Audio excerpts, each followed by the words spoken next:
হে বিশ্ব ব্ৰহ্মাণ্ডৰ গৰাকী এই দিনহীন নাৰদ শত কোটি প্ৰণিপাত প্ৰভু কৰিব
মহাপ্ৰভু ভগৱন্তৰাজী হৃদয়ৰ বিমল চিন্তা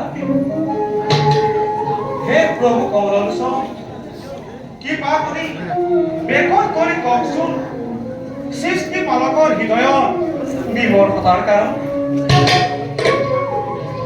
উপযুক্ত সময়তেই তুমি বৈকুণ্ঠত গলা বিদ্যমান কোৱাচোন বাৰু দেৱঋষি কোনো তোমাৰ মুখেৰে আছে নেকি তদুত্তৰ কিবা নবীন সংবাদ? নাৰায়ণ নাৰায়ণ নাৰায়ণ হে প্ৰভু কমলোচন তুমি সমস্ত জগতৰ ত্ৰাণ তথাপিও তুমি এই দিনহীন নাৰদ কিয় বাৰে বাৰে প্ৰভু কৰিছা উপহাস উপহাস কৰা নাই দেৱঋষি। নাৰায়ণ নাৰায়ণ হে প্ৰভু কমলোচন যাৰ ইচ্ছা জল স্থল আৰু বায়ু এই সমস্ত তিৰথা যাৰ ইচ্ছাতেই শ্যাম বসুন্ধৰা এই জগতৰ নিয়ন্ত্ৰণ হে প্ৰভু প্ৰশ্ন কৰি আৰু উপহাস নকৰিব নহয় দেৱঋষি, ভুল তুমি নুবুজিবা নহয়। আমি জানো ভালদৰে তদুত্তৰ সমস্ত ঘটনা, কিন্তু চাতুৰ্যতাৰ সাক্ষাৎ মূৰ্তি তুমি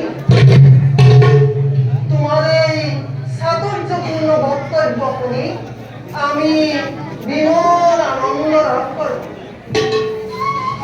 নাৰায়ণ নাৰায়ণ হে প্ৰভু কমলোচন বাৰে বাৰে তুমি এই নাৰদক বৰ চালনা কৰিছা প্ৰভু বাৰু প্ৰভু এইবাৰ ত্ৰেতা যুগত সৃষ্টিৰ পালকে কিনো লীলা সূচনা কৰে তাৰে পাহৰি ল'বলৈ এই বৈকুণ্ঠগামী নাৰদ অভিষ্ট হে প্ৰভু এতিয়া কোৱাচোন তোমাৰ এই লীলাৰ প্ৰধান কাৰণ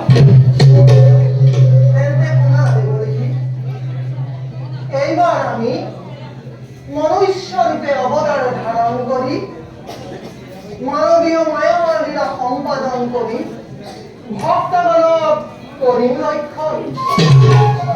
এই কাৰ্যত অৱশ্যে দেৱঋষি পদে পদে লাগিব তোমাৰ সহায়। নিশ্চয় প্ৰভু এতিয়া যোৱা দেৱঋষি, উপযুক্ত সময়ত আমি তোমাক কৰিম স্মৰণ। ভাল প্ৰভু এবে মই মাগিলো বিদায় মংগল